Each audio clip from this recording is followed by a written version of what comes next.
அஸ்ஸலாமு அலைக்கும். Hi guys, எப்படி நல்லா இருக்கிறீங்களா? வீடியோ தட்டிட்டு வேணால் ஃபுல்லாக பாருங்கள்.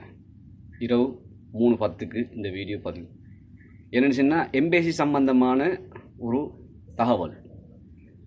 இப்போ வெளிநாடு வாழும் உறவுகள், அதாவது இப்போ குவைத்தில் மிச்சம் பேர், இலங்கையை சேர்ந்த மக்கள் மிச்சம் பேர் தொழில் புரிஞ்சிட்டு இருக்கிறாங்க. இவங்களுக்கு வந்துட்டு பல பிரச்சனைகள் இருக்குது. இதை நாம் எப்படி தெரியப்படுத்துறது, சில பிரச்சனைகளை நாம் எப்படி தெரிஞ்சிக்கிறது, அதுக்காகத்தான் இந்த வீடியோ பதிவு ஃபுல்லாக பாருங்கள்.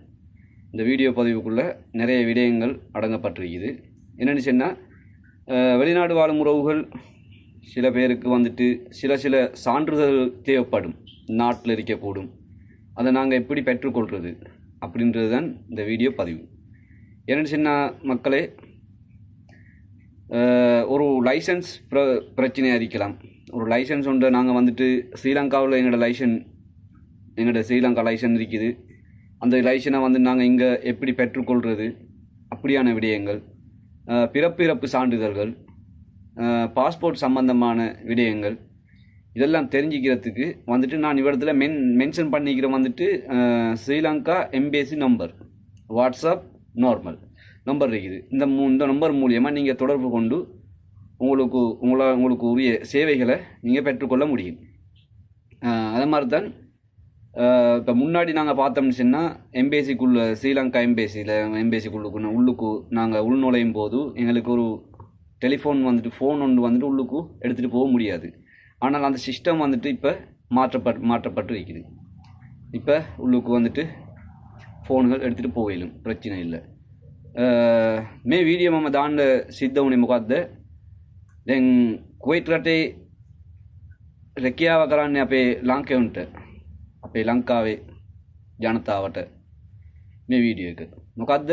දැන් සමහරු කට්ටියට දැන් තමන්ගේ මේ ලයිසන් ඒක මේ ලංකාවේ ලයිසන් එක තියෙනවා, ඒක අපි රිනෝවල් කරා ගන්න ඕනේ, ලයිසන් එක ගන්න ඕනේ. දැන් මේක කොහොමද ගන්නෙ කියලා දැන් සමහරු කට්ටියට දන්නවා, සමහරු කට්ටියට මුවක් පිරිස කට්ටිය ඉන්නවා මේ ගැන දන්නේ නැහැ.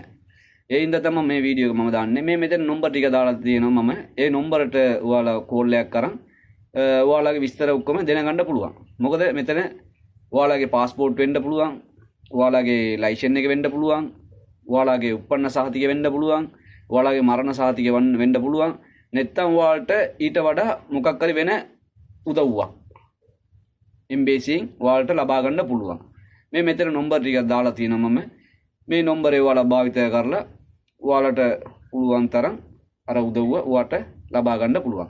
අනික තමයි දැන් කලින් අපි දන්නවා එම්බේසි ඇතුළට ගියාම ෆෝන් එකක් ඇතුළට අරන් යන්න බෑ. දැන් අලුත් මහතුරුන් ඇවිල්ලා ඉන්නවා. ඒ හින්දා අවුලක් නැතුව දැන් ෆෝන් එකක් එම්බේසි ඇතුළට අරන් යන්න පුළුවන්. ඒ සිස්ටම් එක දැන් ඒ සිස්ටම් ඔක්කොම මාරු වෙලා තියෙනවා.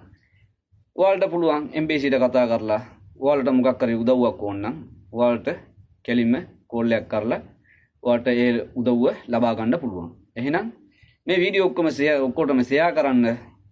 ඉන්ෂාඅල්ලා ඔක්කොම පරිස්සමෙන් ඉන්න. තව වීඩියෝ එකකින් හම්බෙමු.